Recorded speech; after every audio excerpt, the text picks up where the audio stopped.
Perhaps this will be the episode that gets me fully locked in, but I doubt it.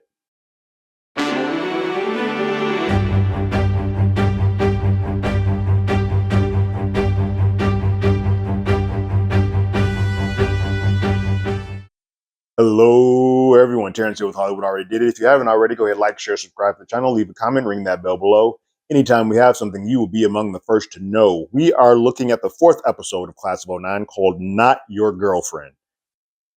I'm going to be perfectly honest with you. I am not a big fan of this show. Typically, by now, I would have been like, "Oh man, I can't wait to watch the show. Can't wait to watch the show."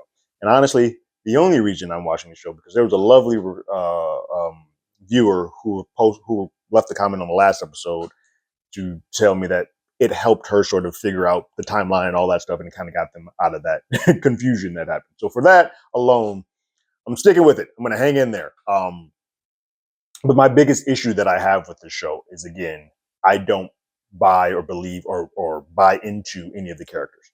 The setup, the plot structure, the themes are all pretty decent. The characters, there's nobody that I sort of truly attached to, and a lot of that is because of the time jumping, which I've talked about.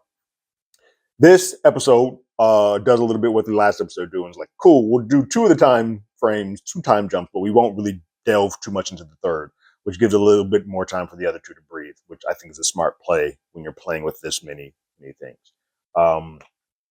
What we get at the very beginning is we get Drew, played by Brooke Smith, a younger Drew before she becomes the training academy instructor on a job.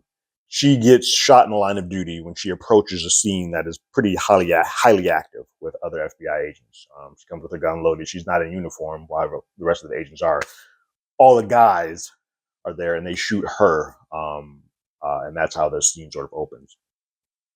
We then jump forward a little bit, still in the past, but we jump forward a little bit to when she is training the academy and teaching them about guns and gun safety. And so she's kind of going through the process with everybody. They're giving them training guns with the pin removed, but ammo, like it's basically safety guns. And they're trying to see who's good with the guns and who's not good with the guns. So we sort of get a piece by piece, just through the main three, Teo, Orr, and Poet. We get sort of a readout of how they feel about guns and what they've just sort of done with guns. Teo is highly proficient in guns. He is able to take it apart, take the pin out, reassemble it, do all of that stuff. He's got a lot of proficiency in it. And they ask him, and he's like, "Well, I go to the shooting range in Chicago often, and not because I want to shoot people, because I don't want to get shot. So we all sort of protect ourselves in Chicago." Or we get in, and it's her first time with a gun. That's the very first time she ever touches a gun, and you can tell this isn't a life that she's lived, nor is it a life that her parents wanted her to get into. We go for a flashback with her.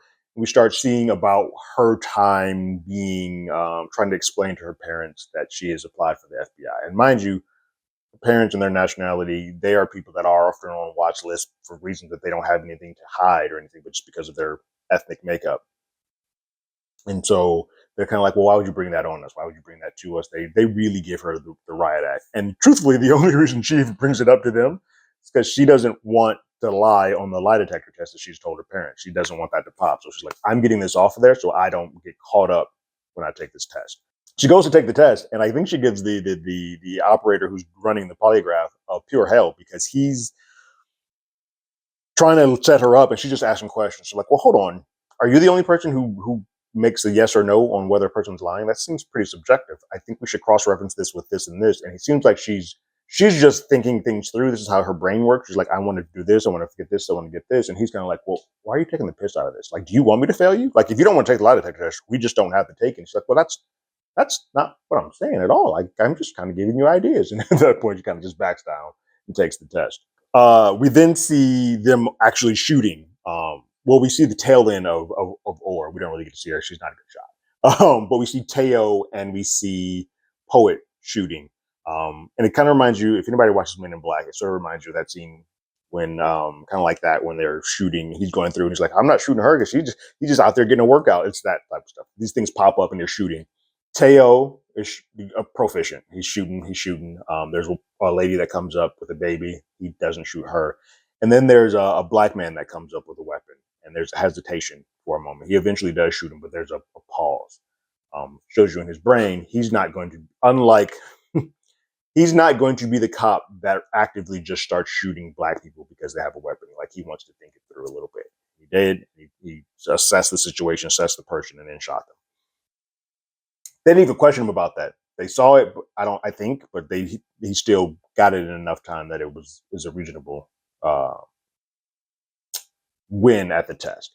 Poet does the same thing, goes through, and then there's a woman with a gun, with glasses, who she does not shoot, and like she doesn't shoot him at all. And they question her about it. And she's like, "Well, look, she is probably an off-duty officer, and it doesn't seem like she's any type of like, I'm going to hurt you." She seems like she's doing it more for protection, and that's what she's reading. And they're like, "Well, your job isn't to give a bio of these people. You're supposed to shoot." And Poet's kind of like, "Well, shouldn't we get a bio? Like, shouldn't we? We shouldn't just go in to shoot." To which that sort of triggers for Drew a little bit more of a connection, because with the past thing that we saw at the very beginning, those guys didn't draw a connection for her. It's the same situation where like the woman dressed up with a gun is coming, they just openly shot. Whereas if somebody actually used a little bit more of some training, they would have done what Poet was, and she wouldn't have been in the situation that she was in. We then see Poet and Orr in their dorm room, kind of talking, and Poet is starting to is having reservations about dating Lennox. She doesn't think that there's any time to have a date or have any type of relationships in the academy. And Orr's like, "No, go have fun. What are you doing?" And Orr's like, "The next 5 months are the most important 5 months. They decide your entire future." And Orr's like, "Every 5 months decides the next part of your future." And he's not wrong. Like, whatever you do is going to decide the future. Like, these 5 months are more important than the next 5 months. Just live them. They all decide and plan your future. She's planning to go out on the date, and then when she does, Drew comes and sort of interrupts that date and takes her to take a second polygraph test. And in the second polygraph test, they ask a question like, "Hey, is there anything that you lied about or that you're lying about now, concealing, that would get you removed from the academy?" Which she points yes. And they're like, "Well, you didn't say that the first time, so something else has occurred." And then she informs them of the relationship that she's having with Daniel, which is frowned upon. You're not supposed to have any type of fraternization with a fellow academy member. And she sort of gets upset that Lennox, who had his polygraph test earlier, second polygraph already, didn't reveal that. He's like, "No, it's nobody else's business. Like, that doesn't have nothing to do with that." It's like, "Well, we're not supposed to do it." And he's like, I don't care. Why would you tell that? Like, that doesn't make any sense. So there's a difference of opinion on how to handle that. He didn't want to let anybody know, and she did. Because she did, Drew reaches out. Drew comes back, and she, being one of the only other women who sort of had a high rank, she lets Poet know. She's like, this isn't coming from your teacher. This is more coming from a fellow woman. If it doesn't work out with you and Lennox, the woman always takes the brunt of the blame and the punishment and takes the hit. He's going to be fine. You're the one who's going to get like the dog crap out of all of this. That sort of happened with me. With the situation where I walked into an active set and they fired on me. Now, luckily they were bad shots, but they shot me. But then I took the brunt of it because I was a woman in the wrong spot, blah, blah, blah. The guys clicked up and kind of had each other's back, and nobody had mine. And she's like, "Well, that sucks. Why are you still here?" And she's like, "Well, I stayed in the Bureau because I didn't want to let them win. Like, I didn't want them to take that from me. I didn't want them to give them that power. So I stayed here, and I did. And I stayed and did the one thing that they couldn't affect. Teaching you guys is the one thing that I can be great, and they have no bearings on what that means or what that can be." In the present situation, we're still picking up where Teo and Mark are having that interrogation, and in that, it's an important piece that Mark says, "You've just been looking for just cause to come bring me in, just so you can get away with it. Like, you'd love to murder me. Like, I don't know why you didn't just walk in here and shoot me in the first place. Like, you want to, you do. You wanted to do it to me then, but you are just looking for your badge to give you a reason to justify doing it." But they're just going more back and forth, tit tat, playing more mind games, while Orr and to an extent Poet are in the background trying to just figure out routes that they've been taking. Like, what have they been doing? What are they planning to sort of calculate and get information to what it is that Mark's trying to do? It's at that point that Poet finds out that on her polygraph test that or lied on it. So we're going to find out kind of what that is and how she was able to sort of manipulate that without getting caught, clearly. But while they're doing their search, Poet notices one of the construction workers that pops up on the screen and kind of like, wait a minute, I know him. Like I'm aware of who that is. And that's when Poet kind of goes down this rabbit hole of finding the construction workers sort of in the basement. She takes a lot of them out, but the plan has already been set into motion. While that is occurring, Drew is teaching the next recruits of the current class shooting range again. And then this time, one of the there's an undercover operative on that shooting range, on this current team on the shooting range, and they just open fire and shoots Drew again. Drew can't catch a break. Shoots Drew again. Drew's bleeding out. She takes a shot and kills that operative, but by this point, chaos has ensued. And then the bombs that those construction workers all sort of placed and go off and blow up the J. Jagger Hoover FBI building, and it just comes crumbling down. So again, I can see why in the future, Teo is very much like, hey, we should probably get ahead of the stuff and start arresting people beforehand, because clearly waiting for just cause, not gonna get it done. Let's just go ahead and make the calls beforehand and worry about the ramifications afterwards. Very Minority Reportish. The only other piece that happens is in the future with Lennox, an older Lennox and an older Poet, sort of reconciling their relationship that they've had. It's very clear that Poet kind of pushed him away so that she can kind of rise up and do her thing in the FBI, and he has always sort of still longed for her. After 20 years, he says, like, yo, it is very difficult to love you all after all this time. You don't make this easy. And you actively sabotage anybody that gets close to you. Every time something feels good or feels right, you question it and you try to break it.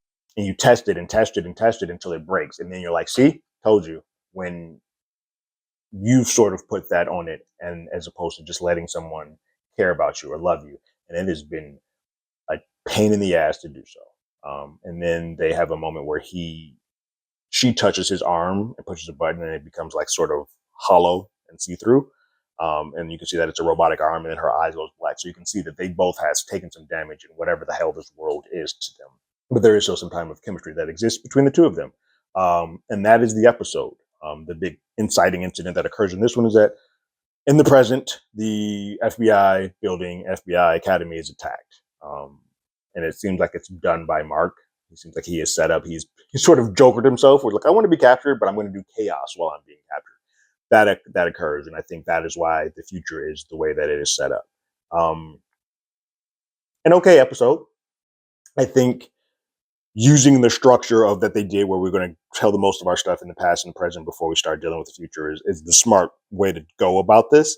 I just wish I wish I cared about any of. I think the character that I care the most about is. I think the character that I care the most about is Orr, and she's the one who's sort of like the third character down. Like this is very much Poet show, with Teo having the second billing. Orr is the one that has the most. There's something else to her. She doesn't seem so bland. There's levels to her. There's hidden stuff. Like, she's the one that I'm most invested in, but she's also the one that probably gets the shaft of the most screen time and character time, because she's not the character that they want us to learn about. I'm going to stick with it. People seem to be like, you guys are watching these videos, so you guys are watching this show. I hope it picks up. I like the idea of it.